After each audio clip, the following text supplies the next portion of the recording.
Entonces, hola, ¿qué tal? Bueno, vamos a comenzar nuestra plática de hoy. Vamos a presentar el ejemplo del diseño de una red de conversación en convertidor tipo voz.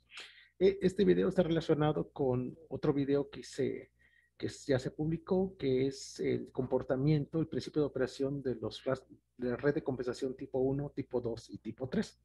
En este caso en especial vamos a hacer una aplicación práctica y vamos a corroborarlo con simulación.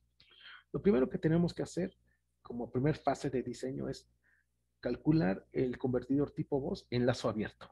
¿Sí? Para esto les recuerdo que hay videos que ya están en el canal en fechas anteriores, donde viene toda la teoría de operación del convertidor tipo voz y cómo se hace diseños particulares y su validación en simulación. En nuestro caso, nuestros datos van a ser los siguientes. Queremos un voltaje de entrada de 12 volts y con el 12 volts de entrada queremos elevarlo a 48 volts para que entregue una corriente de salida de 2 amperes y las condiciones son que el voltaje de rizo pico pico va a ser del 5% con respecto a los 48 volts de salida, la componente ondulatoria de corriente va a ser del 20% y la frecuencia de conmutación de 50 kHz para este ejemplo. Bueno, revisando las notas de diseño del convertidor de voz, se parte primero del cálculo del ciclo de trabajo, que aquí ya lo tenemos con la expresión que ya se desarrolló, y en nuestro caso da 0.758. Con el ciclo de trabajo y la frecuencia de conmutación podemos calcular el tiempo en alto que debe de tener mi señal PWM, que es la que necesitamos programar para este caso de estudio dentro del LT-SPICE. Y entonces nos sale 15.61 microsegundos. La compendio ondulatoria va a salir para el dato de 20% con respecto a la corriente de salida, nos da de 400 miliamperes. Con estos datos ya podemos calcular el inductor y el capacitor, y aquí están sus valores. Valor de inductor 455 micros, valor de capacitor 12.2 microfarad. Y por último, el cálculo del resistor, que en este caso es de 24 ohms. En este momento terminamos nuestro diseño a lazo abierto. Entonces, lo primero que tenemos que hacer es verificar que este diseño a lazo abierto funcione, que esté trabajando en forma óptima. Para eso vamos a utilizar el simulador LT-SPICE y este es el circuito final que tenemos que programar en LT-SPICE, ¿sí? Realizar sería la palabra, realizar en el LT-SPICE, donde tenemos la fuente de 12 volts, el inductor calculado, el capacitor calculado, la carga necesaria para poder hacer circular los 2 amperes y en este caso les muestro los MOSFET y el diodo utilizado. Si ustedes quieren reproducir esto, yo les recomiendo que cambien el tipo del MOSFET dentro de la librería que viene en el LTSpice por un MOSFET, por ejemplo, que tenga un RDS mayor con respecto a este MOSFET utilizado. Y se van a dar cuenta como la RDS, si la resistencia tren fuente en encendido del MOSFET, que es un dato que da el fabricante, va a afectar en cuanto al voltaje de salida. De igual manera, si cambian a un diodo de conmutación lenta, también va a afectar el voltaje de salida. Acuérdense que es muy importante la selección del MOSFET y la selección del diodo. Bueno, una vez que tenemos esta parte, entonces aquí les presento en forma resumida los resultados. Ahorita nos vamos a ir a la simulación en LTSpice. Entonces aquí tengo los resultados de simulación. Esta es la respuesta en el tiempo para el convertidor a lazo abierto, aclaro, que estamos obteniendo.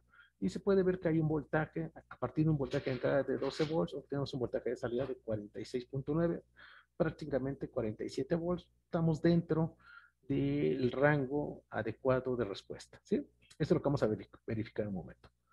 Una vez que tenemos el convertidor en lazo abierto funcionando para el diseño del lazo, de cerrar el lazo o el cálculo de la red de compensación, necesitamos una corrida extra, que es esta. Necesitamos graficar la respuesta en frecuencia de mi convertidor elevador. Nuevamente, aquí nada más es el resultado rápido, pero ahorita nos vamos a meter en la parte de LTSpice. Y entonces aquí tengo la respuesta en frecuencia. La traza verde continua me indica la magnitud. La traza verde punteada, esta que estoy señalando, me indica la fase. Recordemos que el diseño de la red de estabilización parte de algo que se llama margen de fase. ¿Qué es el margen de fase? Necesitamos ubicar el cruce por cero de la magnitud cuando la magnitud cruza por cero. Aquí ya se lo estoy indicando, estos 0 decibeles.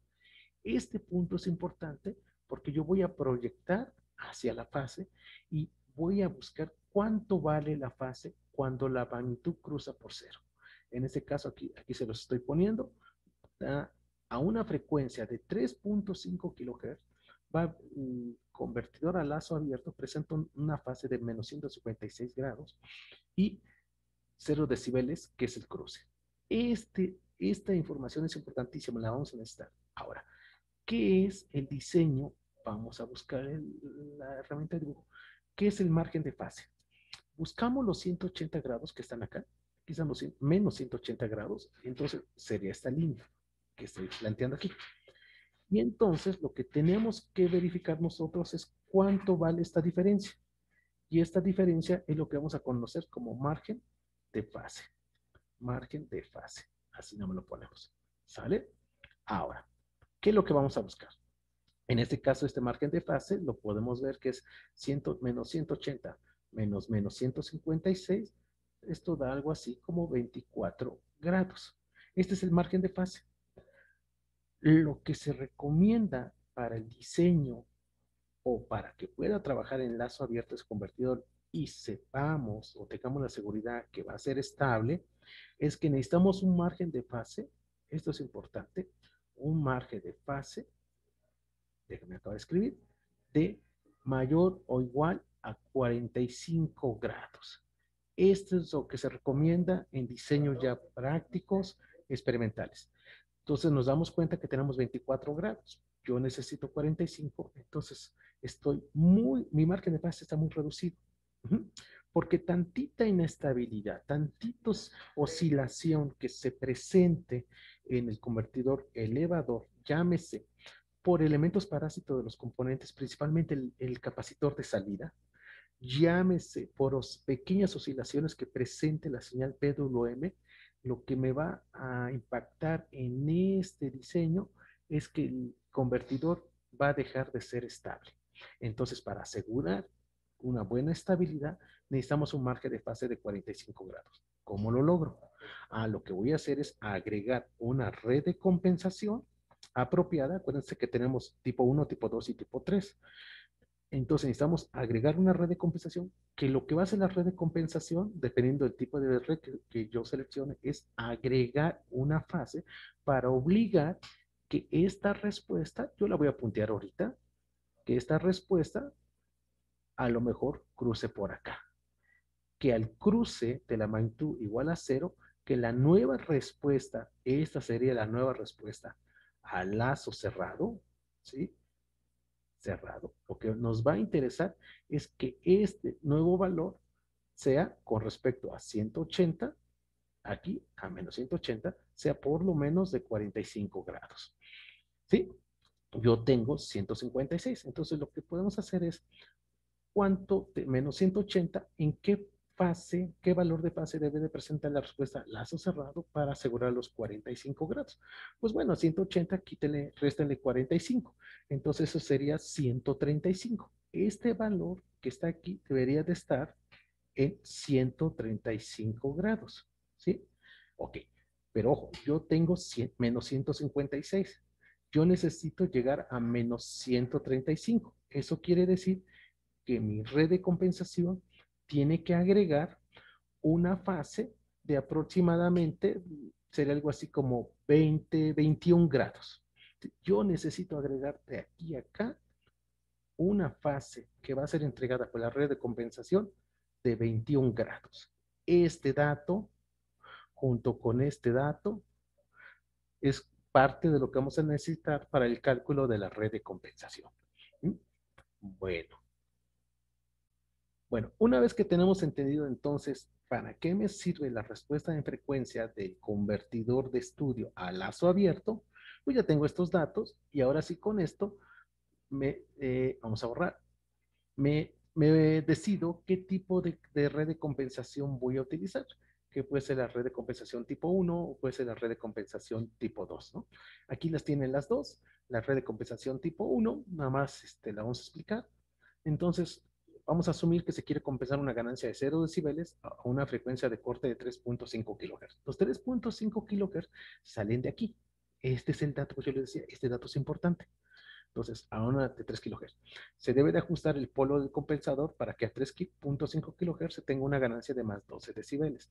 ¿De dónde salen los más 12 decibeles? Bueno, esto viene desde más atrás.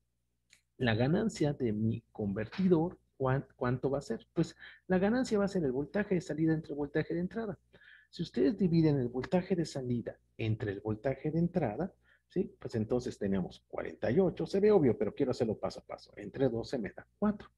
Y si eso lo expreso en decibeles, recuerden, aquí les voy a dibujar decibel, ¿a qué es igual?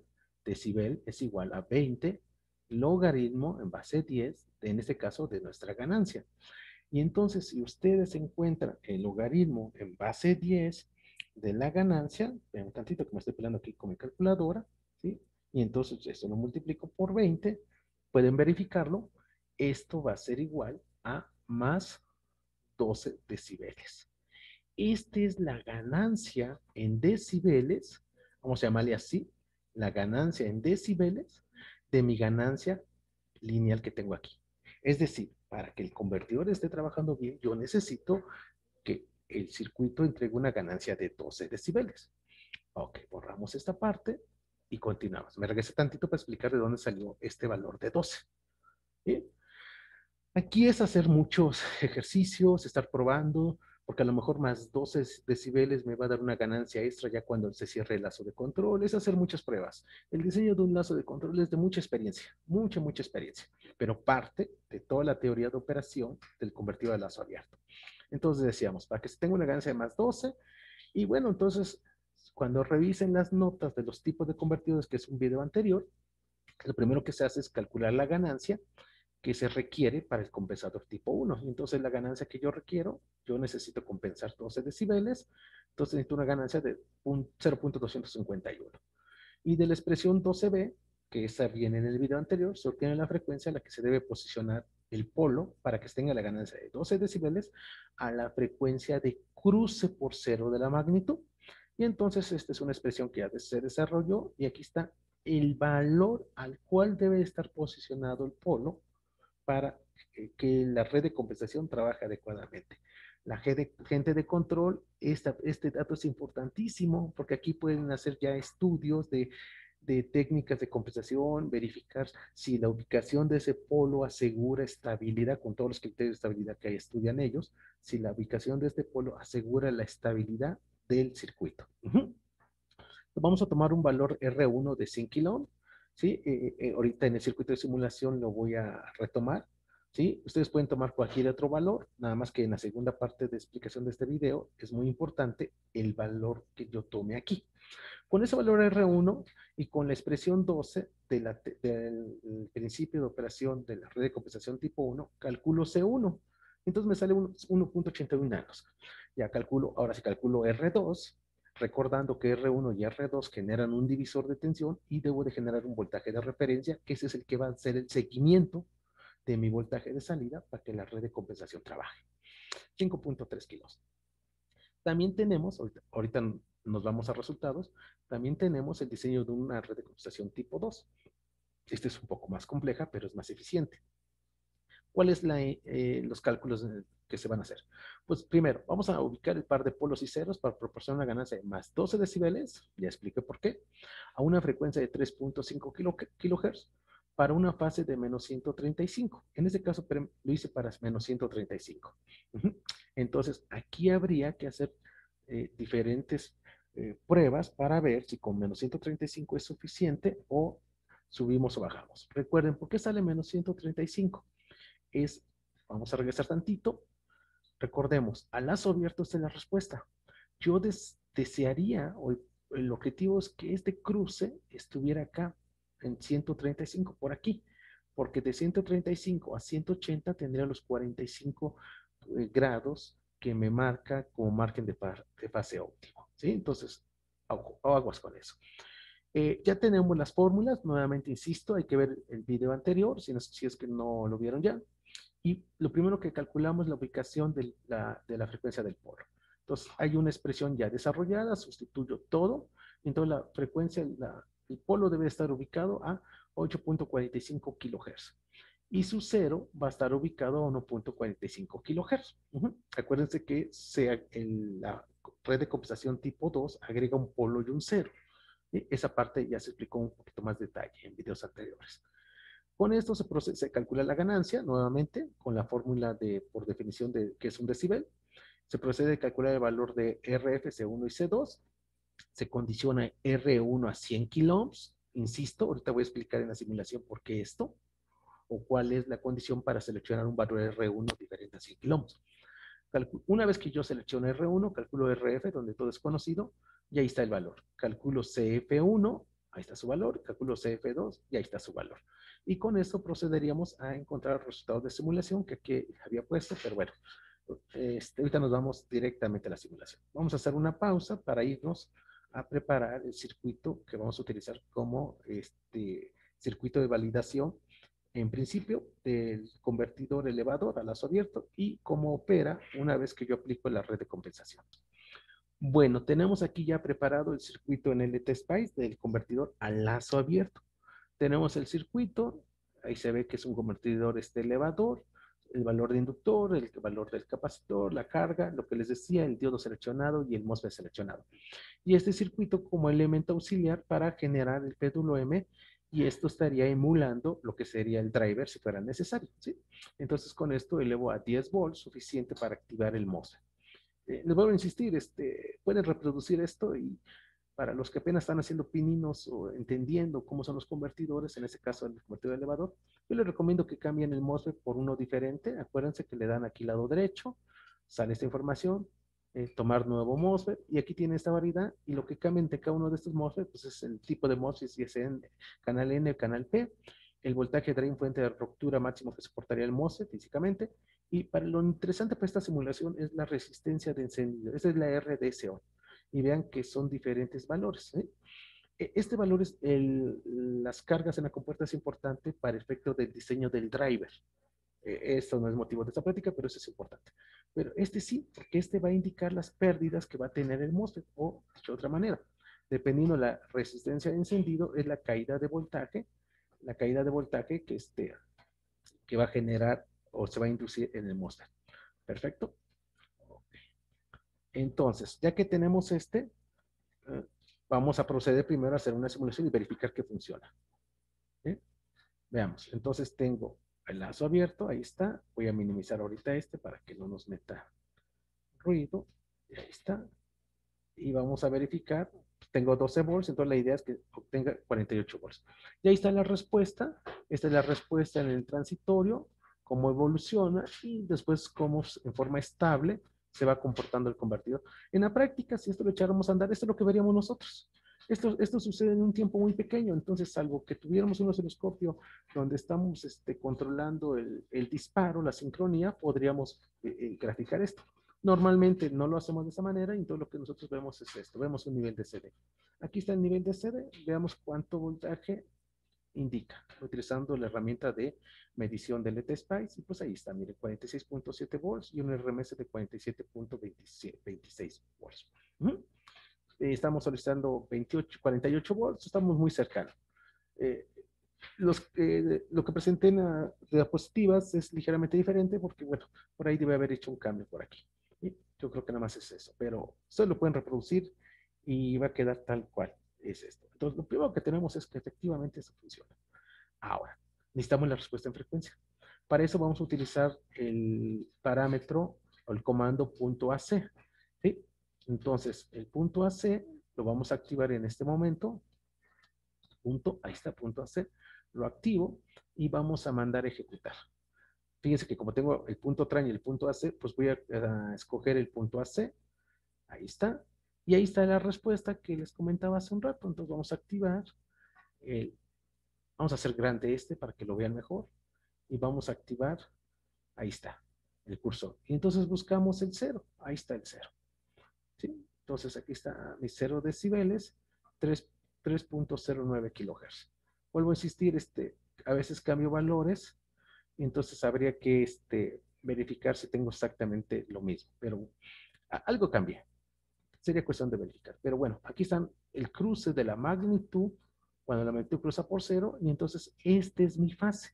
que la pueden ver aquí. La fase es menos 155 porque se me está moviendo ligeramente la frecuencia. Pero esta será la fase. Es cuestión, pues, les decía que hagan ustedes con calma las cosas.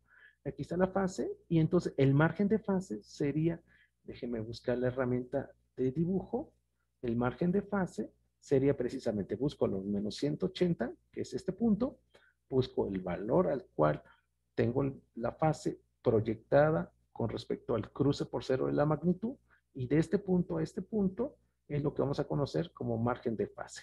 ¿Sí? Margen de fase. Ahí está.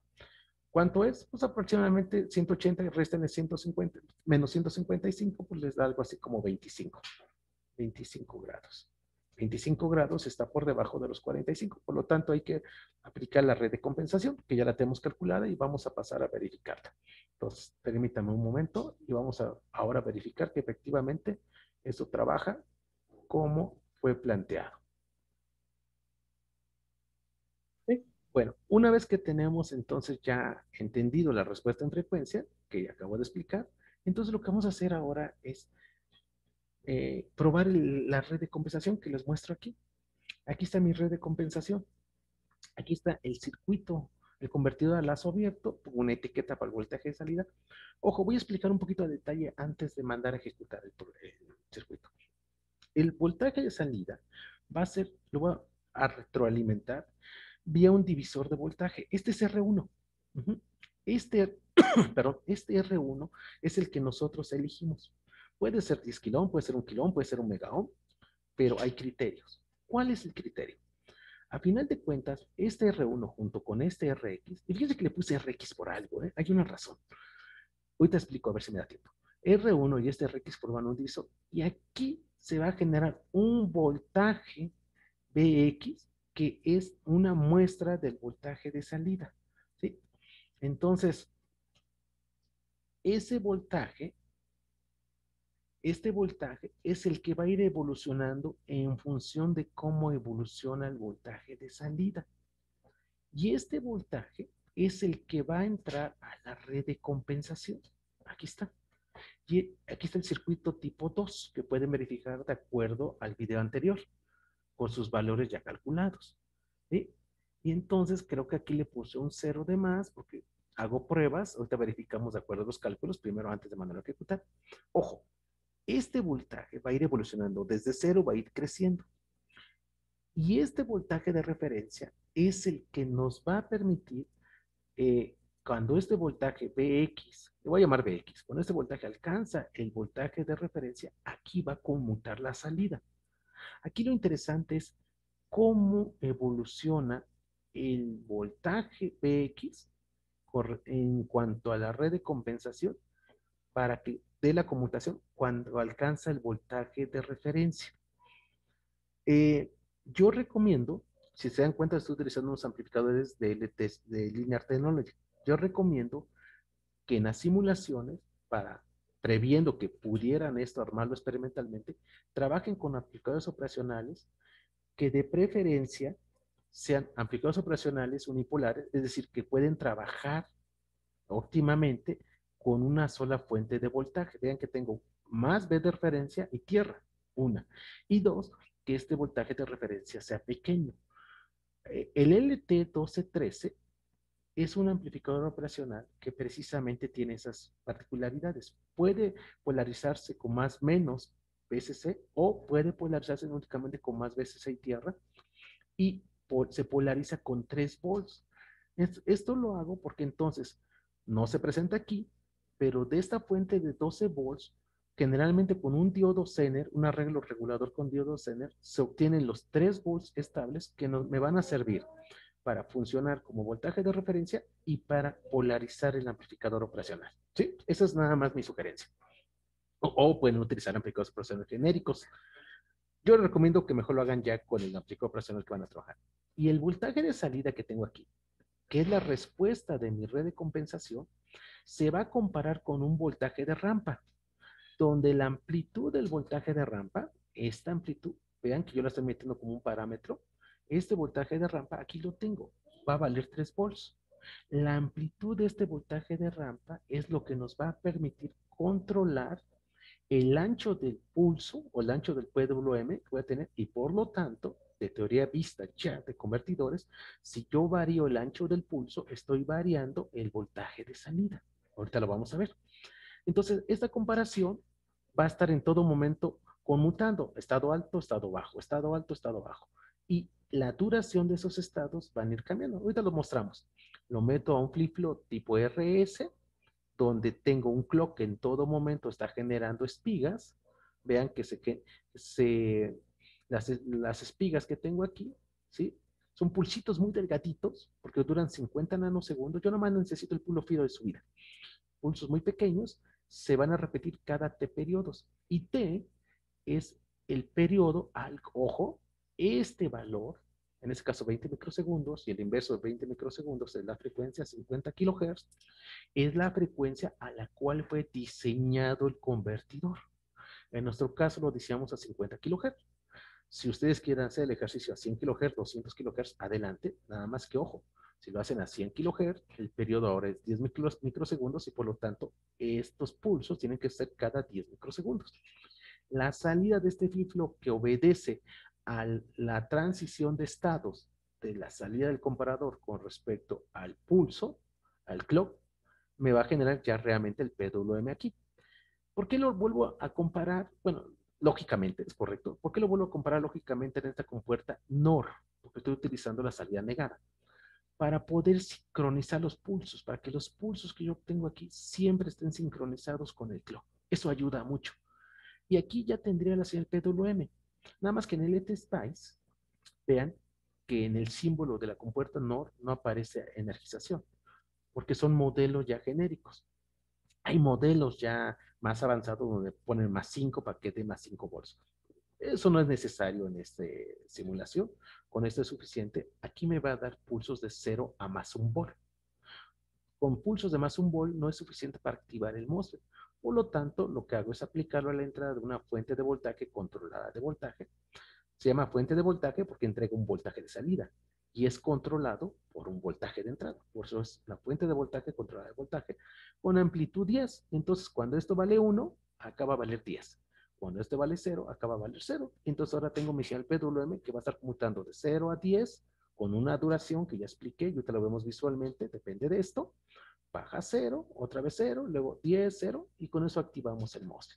Esta sería la explicación rápida. Vamos ahora a verificarla. ¿Sí? Mandamos a ejecutar, ahí está, ¿sí? Vean, esta es la respuesta de voltaje de salida, ahí está el voltaje de salida, ahí está respondiendo. Este es la muestra del voltaje de retroalimentación, es una fracción del voltaje de salida, aquí va creciendo. Entonces, ahora este es el voltaje de referencia, que es un nivel de CD, vale 3. Aquí voy a graficar el voltaje o la respuesta de mi red de compensación. Ahí está mi red de compensación. No va a cambiar hasta que esta información, ahí cambió, porque ya llegó a 3. ¿Sí? Entonces conmuta, no lo alcanzamos a ver todavía, ahorita lo vemos con calma, porque aquí dio un PWM, y entonces este es el sobreimpulso que se va a presentar en nuestro convertidor. Bueno, para poderlo explicar, voy a graficar nada más ahorita. Este es el voltaje de retro, aquí. Déjenme poner esto así, y esto de esta manera, para que lo vean mejor. Este es el voltaje que yo estoy monitoreando o tomando como muestra, perdón, del voltaje de salida. Aquí ahora sí, ahí se vean las conmutaciones. Ahí está cómo conmuta la respuesta de mi red de compensación cuando logra la comparación, es decir, cuando este voltaje es igual a este. ¿Eh? Ahí está. Se compara con la rampa, entonces voy a dejar nada más este ahorita. Ahí está la respuesta de mi red de compensación. Nada más acoto y hago una pausa. Dependiendo los valores capacitivos y resistivos que tenga aquí, que salió del diseño de la red de compensación, es cómo se comporta la subida y la bajada. Y esta es la compensación, qué tan suave o qué tan rápida es. Ahora voy a compararlo, ojo, recuerden, este es la salida, tras azul es la salida de la red de compensación. Voy a comparar con mi señal rampa. Ya no expliqué, pero la señal rampa está trabajando a qué frecuencia. Igual, tiene que ser a la frecuencia a la cual diseña el convertidor. Por eso tenemos esto. Voy a hacer un pequeño zoom. Ahí está. Fíjense bien. Voy a hacer un zoom aquí. Ahí está la comparación de mi respuesta de mi compensador, que es este está cambiando, acuérdense. Con respecto a la rampa, tengo un comparador de teoría de operacionales. Voy a hacerlo grande para que lo vean. Aquí hay que recordar mucha información. Este es un comparador. El voltaje de salida va a depender si es positivo o es negativo. ¿De qué? Pues va a depender cuál de las dos señales gane. Si esta información es mayor a esta información, la salida tiende a un negativo. Si esta información es mayor a esta información, la salida tiende a un positivo. Esa es la explicación rápida. Por eso aquí vamos a tener precisamente esas comparaciones. Aquí se ven, miren. No se alcanza a ver aquí, se los voy a mostrar ahorita un poquito más adelante. Vamos a hacer el zoom ahora por acá. ¿Sí? Si no se ve visualmente, ahorita lo van a verificar. Es muy lento, pero esta apertura o este intervalo donde está la comparación va a ir decrementando o incrementando, es decir, va a ir variando. ¿Cómo lo verificamos? Bueno, acuérdense que ahorita estamos aquí. Ahora vamos a ver lo que es la salida. Ahí está. Vean, ahí están las comparaciones. Y estos pulsitos, vamos a ver si agarro otro. Voy a hacerlo tal vez por aquí, a ver si latino. Aquí está. Aquí voy a agarrar este pulso y vean, aquí sí se ve, vean, pulso rojo. Voy a dejar el puro pulso, la pura salida de aquí, que recordemos la comparación de estas dos señales. Ahí está. Vean cómo el ancho de pulso va variando. Va reduciéndose, reduciendo, reduciendo, y luego va a aumentar otra vez. ¿Sí? Esto va a aumentar otra vez. Ah, acá. Va a aumentar otra vez. Vamos a agarrar la información que está evolucionando aquí. ¿Sí? Y ahí va a aumentar. Vamos a hacer un pequeño zoom para que vean cómo trabaja esto. Este es más delgado y va aumentando. Es muy ligero el aumento. Y este aumento, vámonos ya al PWM. Aquí está. Esta es mi señal de PWM. Y esta señal PWM, vamos a agarrar por acá. ¿Sí? Aquí está el cambio. Aquí. Aquí está, miren. Voy a hacer todavía un zoom mayor. Lo voy a dejar como por aquí. Vean cómo viene el pulso casi al 100% y se va reduciendo poco a poco. Aquí se ve, miren, cómo empieza a reducirse. Esta acción es la que va a generar que el voltaje de salida, ahora vamos a ver el voltaje de salida, vamos a quitar el zoom, y ahí está el voltaje de salida con sus sobreimpulsos, y vamos a hacer un zoom, perdón, vamos a hacer un zoom, lo voy a agarrar aquí, este todavía no está bien optimizado el diseño, porque ahorita es explicar la teoría de operación de esta red de compensación. Vean, antes del sobreimpulso, voy a hacer grande para que lo observemos todo. Ahí está. Y voy a hacer un seguimiento y me interesa este valor por aquí, antes del sobreimpulso. A lo mejor por ahí. 51 volts. Quiere decir que ya estaba buscando la estabilidad y da un sobrepulso. Ahora, no podemos hacer una corrida tan grande. Vámonos al circuito. ¿Cuánto estoy ejecutando de transiente? Aquí está. 80 milisegundos apenas. Es decir, que esto todavía, este circuito, es más lo que tardo yo a lo mejor en presionar el botón de polarización del circuito ya experimental, cuando esos 80 milisegundos se fueron. Yo lo que voy a ver es ya una evolución de segundos. No lo puedo hacer aquí porque se tardaría demasiado, pero aquí conviene, eso se los dejo a ustedes como curiosidad, conviene que no hagan una corrida de 80 milisegundos, hagan una corrida de 2 segundos, nada más que se va a llevar mucho tiempo para realizarlo. Y esa es la relación, la razón por la cual no lo hago aquí. Déjenme ver que hice mal porque me marca que algo está mal. Pero, ¿sí? Ahí está.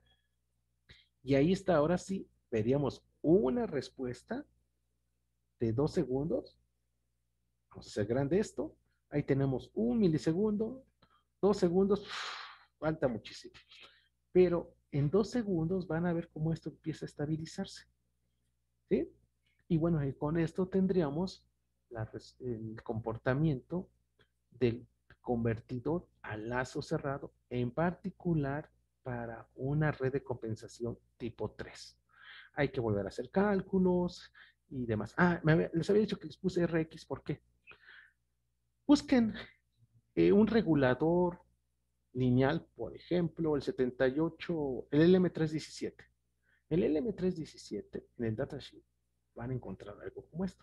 Van a ver que cae una entrada, si no me recuerdo es la 1. Bueno, para no equivocarme, le pongo B de entrada, el B de salida, y aquí esa terminal se llama ajuste, así se simboliza. Acuérdense que este es el LM317. Y el fabricante nos dice, pues hay que poner aquí una red, y nos dice cómo calcularlo. ¿Sí? Este es, este sería el R1 y este sería el RX, porque el fabricante nos dice, bueno, ¿quieres que esto sea variable? Entonces ponle aquí un resistor de 100 ohms para evitar que cuando este potenciómetro se vaya hasta cero, vaya a haber un corto. Entonces, esto es recomendable, 100 ohms aquí.